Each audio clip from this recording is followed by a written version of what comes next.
하나님의 언약의 백성에게 있어서 이상적인 가정은 재산이 비록 적다 할지라도 행복하게 사는 가정입니다. 그런데 진정한 행복한 가정이 되려면 하나님을 사모하고 하나님을 경외하는 삶을 살아야 합니다. 믿음의 사람 야곱의 11번째 아들이 요셉인데, 이 요셉의 생애를 보면 그가 많은 우여곡절의 삶을 살아가지만 그래도 어떤 경우에든지 하나님만을 경외할 때 그에게 만사형통의 축복이 임한 것을 성경을 통해 볼 수가 있습니다.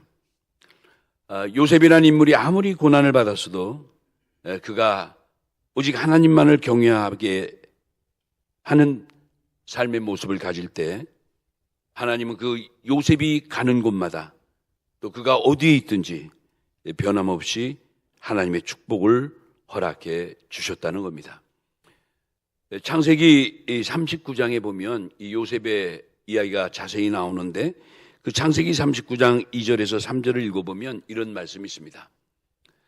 여호와께서 요셉과 함께 하심으로 그가 형통한 자가 되어 그의 주인 애굽 사람의 집에 있으니 그의 주인이 여호와께서 그와 함께 하심을 보며 또 여호와께서 그의 범사에 형통하게 하심을 보았더라 라고 말씀합니다. 한마디로 말하면 하나님의 사람 요셉 때문에 이방 애굽 사람의 집도 복을 받게 됐다는 거예요. 하나님을 진심으로 사모하고 하나님만을 경외하는 가정에 하나님이 복을 주시되, 그러한 사람들이 있는 어느 곳에도 하나님의 축복이 함께 따라간다는 것을 우리에게 가르쳐 주십니다. 자, 오늘 이 시간에 저는 특별히 5월이 또 우리 가정의 달, 또 사랑의 달이기 때문에 성경적인 가장 이상적 가정, 가장 행복한 가정은 어떤 가정일까? 몇 가지 한번 정리해 봅니다. 자, 하나님이 기뻐하시는 행복한 가정은 첫째, 하나님을 닮아가는 신앙생활을 하는 가정입니다. 하나님을 닮아가는 신앙생활, 이런 삶을 살아가는 가정, 하나님이 기뻐하신다는 거예요. 여기 이제 중요한 것이 하나님을 닮아가다라는 표현이에요. 우리가 흔히 하나님을 경외하다 할 때 이 경외라는 것은 뭐라고 그랬죠? 하나님을 경외하는 신앙, 첫째, 하나님을 크게 기뻐하는 삶을 말해요. 두 번째, 하나님 앞에 크게 순종하는 삶을 말해요. 이렇게 하나님을 크게 기뻐하고 하나님께 크게 순종하고, 세 번째가 하나님을 크게 믿어드리는 이러한 삶을 살아갈 때 그걸 우리는 하나님을 경외하는 삶이다, 이렇게 말하죠. 이렇게 하나님을 경외하는 가정에는 하나님을 닮아감으로 항상 그 가정에는 빛이 충만하고, 그리고 질서와 광명의 그 능력이 늘 따라오는 거예요. 이런 가정에는 비록 많은 어려움이 있고 또 많은 역경이 임한다 할지라도 능히 그걸 이겨나가고 마침내 충족감과 행복감을 갖고 살아갈 수 있다는 겁니다. 또 한 가지는 우리가 이 성경을 보면 하나님을 경외하는 가정은 하나님을 닮아가는 후손들을 많이 배출한다는 사실이에요. 얼마나 아름다운 말씀이에요. 그래서 성경에서 우리가 믿음의 조상 아브라함을 자꾸 강조하는 것은 이 아브라함의 신앙이 하나님을 닮아가는 신앙에 가장 적금되어 있는 사람이기 때문에 하나님은 그를 들어 하나님의 나라를 실현하시고자 하는 구속사의 주요 인물로 택하신 거예요. 창세기 23장에 보면 이런 말씀이 있어요. 창세기 23장 5절에서 6절을 보니까 이방민족 헷 족속이 어느 날 아브라함에게 와서 그런 얘기를 합니다. 아브라함을 가리켜서 내 주여라고 표현해요. 내 주여 들으소서. 당신은 우리 가운데 있는 하나님이 세우신 지도자십니다. 이 표현이 왜 우리가 주목해야 되냐면 이 표현을 한 사람이 아브라함의 민족이나 유대 민족이 아니고 이방 헷 족속이었어요. 이방 사람이 아브라함에 대해서 뭘 안다고, 또 이방 사람이 아브라함 있는 하나님에 대해서 뭘 안다고 그 아브라함을 찾아와서 당신은 하나님의 지도자라고. 이 말은 곧 해쪽 속에 이 사람들이 아브라함을 그만큼 존경했다는 거예요. 왜 그랬을까? 왜 이방 잡족들이 아브라함에게까지 와서 당신은 하나님의 위대한 지도자요, 위대한 종이라고 인정해 준 이유가 뭘까? 왜 그랬을까요? 해쪽 속이 아브라함을 볼 때마다 아브라함에게서 하나님의 향기가 났기 때문에 그래요. 이들이 아브라함을 대하고 아브라함과 관계할 때마다 그 아브라함 속에서 뭐를요? 아브라함이 있는 하나님을 닮아가는 모습을 발견했기 때문인 거예요. 아브라함이 이렇게 하나님을 닮은 모습을 보이게 되니까 그의 아들 이삭도 하나님을 닮아가는 신앙을 갖게 됩니다. 여러분, 그래서 신앙은 굉장히 중요한, 뭐라 그럴까? 전도성이 있는 거예요. 그래서 우리 부모들의 신앙이 자녀들의 신앙이 우리 후손들에게, 우리들의 믿음이 우리 이웃들에게 이렇게 전수되는 것도 굉장히 큰 의미가 있다는 거죠. 아브라함도 마찬가지입니다. 아브라함도 창세기 26장 28절에 보면 이삭이죠. 아브라함의 아들 이삭도 마찬가지예요. 여기 이제 창세기 26장 28절에 보면 어느 날 블레셋의 왕 아비멜렉이 이삭에게 와서 화친 조약을 맺자고 머리를 숙이고 들어옵니다. 그 28절에 이런 말씀이죠. 그들이 이르되, 이 그들이라는 것이 블레셋 사람들이에요. 블레셋의 왕 아비멜렉의 일행들인데, 이들이 이삭을 찾아와서 말하기를 여호와께서 너와 함께 계심을 우리가 분명히 보았으므로 우리 사이, 곧 우리와 너 사이에 맹세하여 너와 계약을 맺으리라 말하였노라.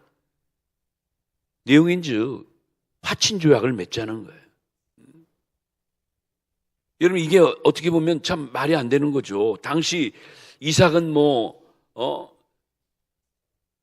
그랄 땅, 브레셋 땅 근처에 있는 가나안 땅 맨 변방에 있는 그곳에 외롭게 사는 농사꾼에 불과한 이삭인데, 브레셋 나라에 그래도 왕이 찾아와가지고 머리를 숙입니다.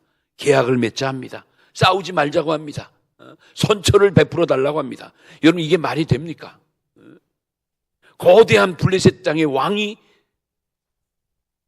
이삭에게 와서 이렇게 머리를 숙이는 거예요. 왜 그런가 봤더니, 여러분, 왜 그렇습니까? 그의 아버지 아브라함 때와 똑같아요.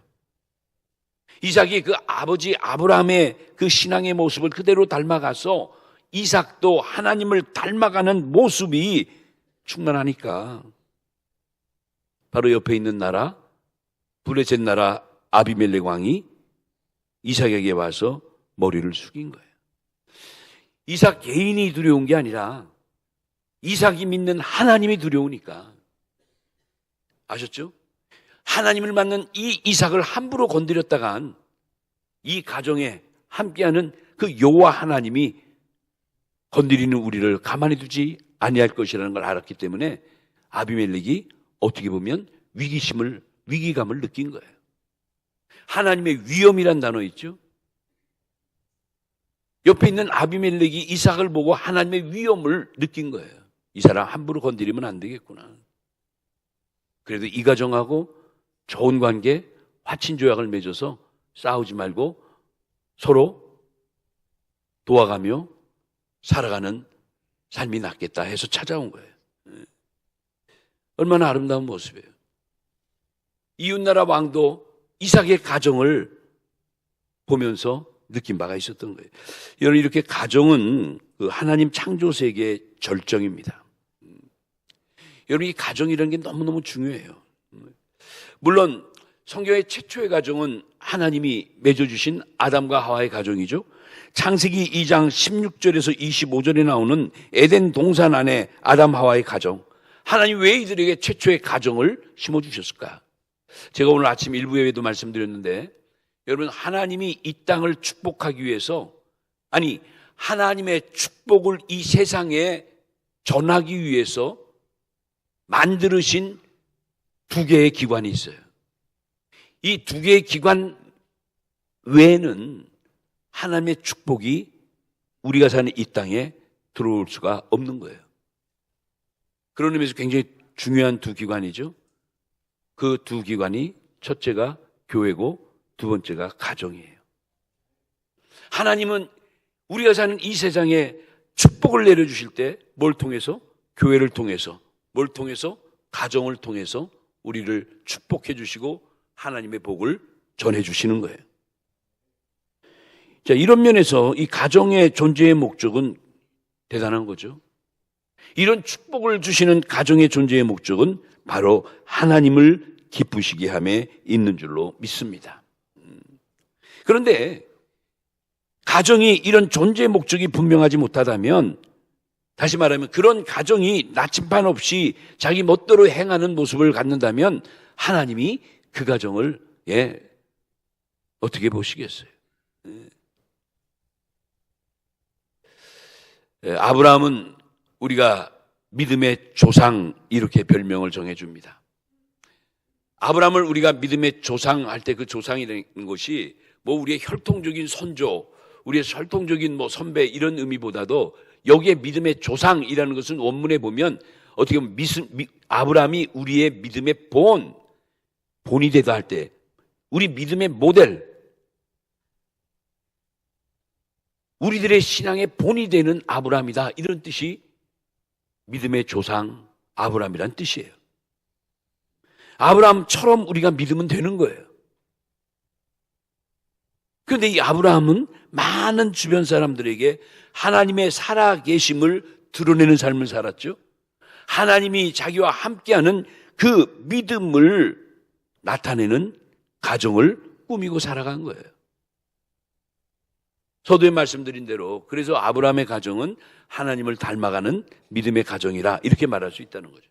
바라고 원하기는 우리 가수원들 푸른교회 성도님들의 모든 가정이 이렇게 믿음의 조상 아브라함처럼 하나님을 닮아가는 가정들이 되시길 예수님의 이름으로 축원합니다. 두 번째, 하나님이 기뻐하시는 가정, 행복한 가정은 어떤 가정이냐? 가족 간에 서로 존경하는 사랑의 친교가 있어야 한다는 거예요. 가족끼리 서로 존경하는 사랑의 친교가 있는 가정이 결국 하나님이 기뻐하시는 가정이요, 성경이 말씀하는 행복한 가정이에요. 여기도 이제 중요한 단어가 사랑의 친교란 단어예요. 여기 친교란 단어를 원어로 우리가 코이노니아라는데, 코이노니아가 뭐냐면 교제, 나눔 이런 뜻이거든요.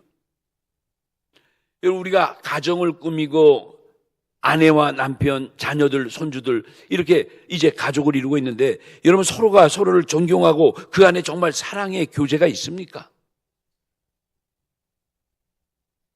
의외로 오늘날의 가정들이 우리 사회의 가장 기초가 되는, 기본이 되는 이 가정들이 서로가 서로를 존경하고 사랑의 교제가 싹 돼야 될 가정이 점점 허물어져 가고 있다는 게 너무나 안타까운 거예요. 이런 말이 있죠. 보이는 하우스는 점점 많아지는데 진정한 홈은 점점점 사라지고 있다는 거예요. 의미 있는 말이에요. 우리는 보이는 집은 있는데 정말 참다운 가정의 모습을 가지고 있는가? 한번 좀 생각해 봐요. 가정은 어떤 물질적인 요소가 먼저 중심이 돼서는 안 되는 거죠. 이런 면에서 가정은 굉장히 신성한 거예요. 서두에 말씀드렸지만 그 가정은 하나님이 우리 인간에게 주신 최대의 선물인 거예요. 이런 면에서 우리가 자녀들에게 무슨 물질이나 재산을 물려주는 것을 우선적으로 할 필요가 없어요. 우리 믿는 사람들, 언약의 백성들에게 있어 가장 중요한 것은 우리의 재산을 우리의 자녀들에게 넘겨주는 게 아니라 우리의 뭐를요? 신앙을, 하나님을 경외하는 믿음을 물려주는 것이 우리 언약의 백성들이 해야 될 책임인 거예요. 이름하여 신앙의 대물림. 우리 구속사 구속사 말씀 공부할 때 창세기 족보 공부하면서 그 신앙의 대물림에 대해서 굉장히 강조했죠. 이스라엘 백성이 저렇게 수천 년이 지나도 그들의 문화와 그들의 정신과 신앙이 조금 더 변치 않고 지금까지 수요는 작지만 규모는 작지만 막강한 나라를 이루고 있는 결정적인 이유가 뭐죠? 그들에게는 변치 않는 신앙의 대물림이 이어오고 있다는 거예요. 얼마나 놀라운 일이에요. 여러분 잠언서 15장 16절로 17절 말씀을 소개해 드릴게요. 꼭 한번 기억해 보세요. 잠언서 15장 16절로 17절. 여러분도 한번 혹시 화면에 보이면 같이 저와 한번 읽어봤으면 좋겠어요. 너무 좋은 말씀이니까 같이 시작.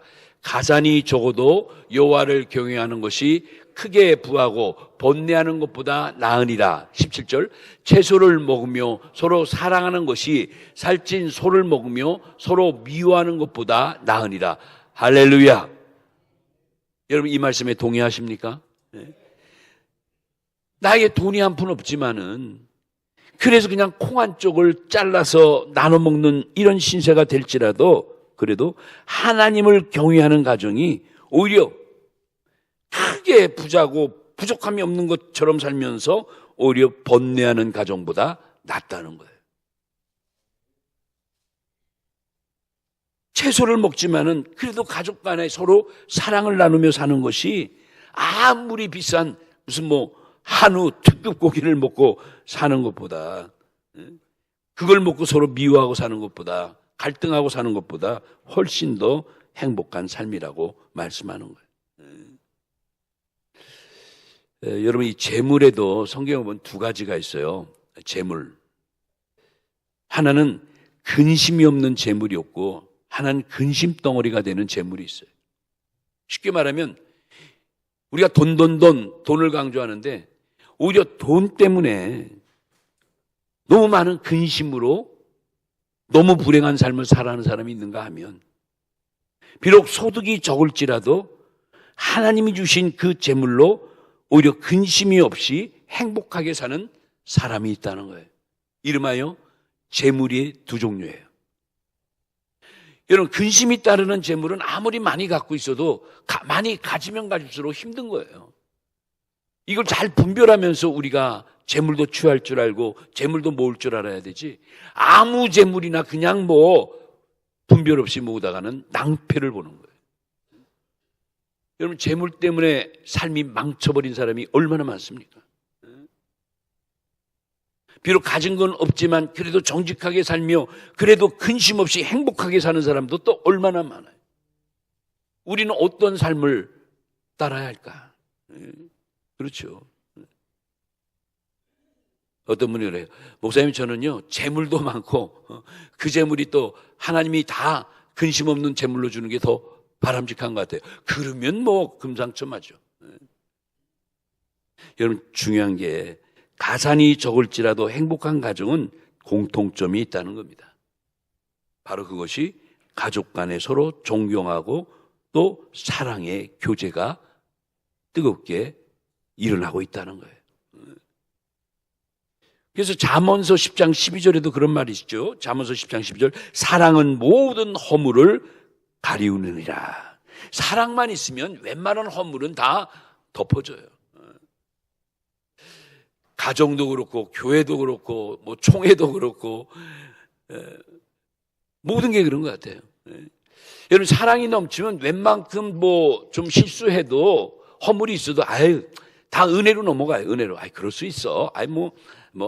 이해해. 그런데 사랑이 고갈되면 어떡하죠? 없는 것도 찾아내서 공격합니다. 무섭더라고요. 저 어제도 이제 서울에서 총회에 관한 일 때문에 긴급 회의도 참석하고 했는데 재판이 그냥 너무너무 과열되어 있는데 참 세상에 막바지가 돼버리니까 이제 없는 것도 말이죠. 그럴 수 없는 건데도 그럴 수 있게 만들고 말이에요. 참 이 법이라는 것도 그렇고 참 너무나 냉정하고 어떻게 보면 참 무서운 것 같아요. 그런데 사랑이 있으면 어떻게 돼요? 웬만한 건 다 은혜로 넘어가요. 아이 뭐 그런 거 갖고 그러시네. 그거 내가 참 미안해요. 그거 잘못. 아이 무슨 말씀, 난 생각지도 않아요. 전혀. 가정도 이런 면에서 정말 이 사랑이 고갈되지 않도록, 사랑이 새어나가지 않도록 이 사랑의 관리를 정말 세심하게 잘하는 이런 가정이 바로 행복한 가정인 것을 성경은 말씀하고 있어요. 그러니까 이런 면에서 사랑이 고갈된 가정은 지옥이나 다름없죠. 안 그렇습니까? 사랑이 없는 가정은 늘 불평이 있고 불만이 있고 미움이 있고 반목이 있고, 예? 그래요. 눈만 뜨면 마주치는 게 다 원수들 아니에요. 그런 삶을 살아간다면 얼마나 불행하겠어요. 이렇게 사랑이 고갈된 가정은요, 무슨 뭐 부자지간에 뭐 형제지간에 뭐 부녀간에, 그렇죠, 서로 만나기도 싫어합니다. 연락 와도 전화 와도 받기도 싫은 거예요. 받자니 그렇고 안 받자니 그렇고. 혹시 여러분 그런 거 경험 안 해요? 별로 나하고 관계가 안 좋은 사람한테 갑자기 전화가 오면 여러분 받아집니까? 받을까 말까? 왜 전화 왔을까? 또 뭐 욕이나 할까? 또 뭐 이상한 말 하지 않을까? 오히려 불안한 거예요. 사도 바울이 이제 초대교회를 여러 군데 이제 그 개척을 하고 그리스도의 사랑을 전하고 했는데, 그 중에 이제 골로새 교회라고 있어요. 골로새서를 썼던 그 수신자 골로새 교회. 이 교회가 초기에는 정말 열심히 그리스도의 사랑, 예수님의 사랑을 하나 되고 온 교인이 은혜 받다가 시간이 지남에 따라 어둠이 틈타고 사단이 역사한 거예요. 이 골로새 교인들이 어느새 교인 간에 금이 가고 반목이 시작된 거예요. 뭐 몇 가지 이유가 있지만 사도 바울이 이 소식을 듣고 너무 마음이 아픈 거예요. 내가 그 교회를 처음 세울 때는 온 교인이 그렇게 뜨거운 마음을 가지고 너나 할 것 없이 한 몸을 이루고 살았는데 이게 뭔가 걱정이 돼가지고 서신을 쓰죠. 그 중에 이제 골로새서 3장 14절에 이런 말씀을 했어요. 거기 보면 바울이 이런 말합니다. 골로새 교인들에게 이 모든 것 위에 사랑을 더하라. 이는 온전하게 매는 띠니라. 여러분, 단 한 구절의 말씀이지만 얼마나 귀한 말씀이에요. 이 모든 것 위에 뭘 더하라? 너희들 이렇다 저렇다 서로 반목하고 서로 뭐 미워하고 이렇게 돼 있지만 그 모든 것 위에 뭐를 더하라? 사랑을 더하라. 사랑이 너희들을 온전하게 매는 띠라는 것을 의미 있게 말씀합니다. 사랑이 너희들을 잡아주고 하나 되게 하는 띠가 되고 서로를 온전케 만드는 띠가 된다는 것을 왜 모르냐? 여러분, 우리가 띠가 없으면 바지도 막 흘러내려가요. 왜 우리가 단단히 띠를 맵니까? 부끄러운 모습을 보이지 않으려고. 우리의 신앙도 우리의 믿음도 부끄러운 모습을 보이지 않으려면 사랑으로 띠를 매고 우리의 믿음을 단단히 묶어놓을 필요가 있다는 거죠. 그러니까 여러분, 교회 다닐 때 할 수 있으면 서로 사랑하는 말, 사랑하는 대화를 많이 해야 돼요. 교회 와서 뭐 누가 어떠니, 뭐가 어쩌니, 맨날 불평하고 불만, 그거 안 좋아요. 그리고 또 영적으로 보면 불만하는 말, 불평하는 영의 전염성이 굉장히 강합니다. 여러분, 부정적인 말이 긍정적인 말보다, 욕하는 말이 칭찬하는 말보다 훨씬 파급 영향력이 큰 거 아시죠? 그러니까 못된 것은 우리가 가르쳐주지 않아도 우리 아이들이 더 잘 알아요, 더 잘 알아. 언제 내가 그 말도 안 했는데, 가르쳐주지도 않았는데, 절대 보지도 못하게 했는데 애들이 더 많이 알아요, 더 많이. 근데 좋은 일은 이래야 좋은 것이다, 이래야 하나님이 기뻐하는 것이다, 이게 선한 일이다, 아무리 가르쳐도 쉽게 파급되지 않아요. 초등학교, 중학교, 고등학교, 대학까지, 대학원까지 공부해도 쉽게 안 바뀌어요. 그런데 부정적인 것은, 악한 것은 전혀 가르쳐주지 않아도 너무 빨리 배우고 너무 빨리 익혀져요. 이게 어둠과 악과 선의 근본적인 차이점이에요. 이제 마지막으로 드릴 말씀은, 하나님이 말씀한 행복한 가정은 뭐냐? 하나님을 믿는 신앙의 도장이 되는 가정을 이루라는 거예요. 신앙의 도장? 신앙의 훈련소라는 거죠. 우리들의 모든 가정이 하나님을 믿는 신앙의 도장이 되라는 거예요. 예. 이렇게 하려면 우리가 어떻게 해야 돼요? 여러분, 도장이 뭐예요? 열심히 훈련하고 열심히 교육하는 데 아닙니까? 몇 가지. 첫째, 모든 가족이 할 수 있으면 주의를 성수하도록 노력해야 되는 거예요. 전 가족이 함께 믿음 생활하고 함께 주의를 지키는 게 너무너무 아름다운 거예요. 힘들지만 여러분, 이런 모습에 잘 길들여지면 아까 예로 드린 가정들처럼 너무너무 아름다운 거예요. 여러분, 10계명 가운데 가장 중요한 하나님의 언약의 백성들이 해야 될 첫 번째가 뭡니까? 바로 안식일을 거룩히 지키라는 명령이에요. 출애굽기 20장 8절로 10절 제4계명이 바로 이 안식일 계명 아닙니까? 이스라엘 백성들은 자자손손 이 말씀을 전하고 이 말씀을 솔선수범한 거예요. 그리고 이 믿음을 대물림을 한 거예요. 대물림. 두 번째, 우리 후손들에게 성경 교육을 끊임없이 해야 된다는 거예요.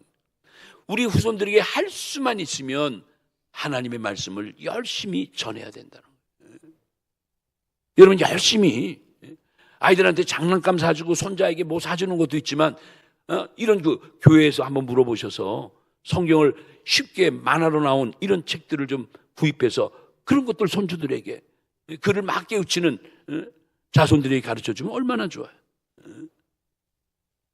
자녀들에게 뭐 수학 가르친다, 뭐 영어 가르친다, 뭡니까? 체육, 여러 가지 많은 것 때문에 사교육비가 엄청 드는데 여러분, 정말 우리가 자녀를 사랑한다면 하나님의 말씀을 전문적으로 좀 가르쳐 줄 수 있는 이런 사역자를 여러분이 교회에 요청해서 뭐 한 달에 한 번이라도 여러분에게 우리 교육자들에게 오셔서 기도도 해주고 한 말씀이라도 가르쳐 달라고 요청한 분 계십니까?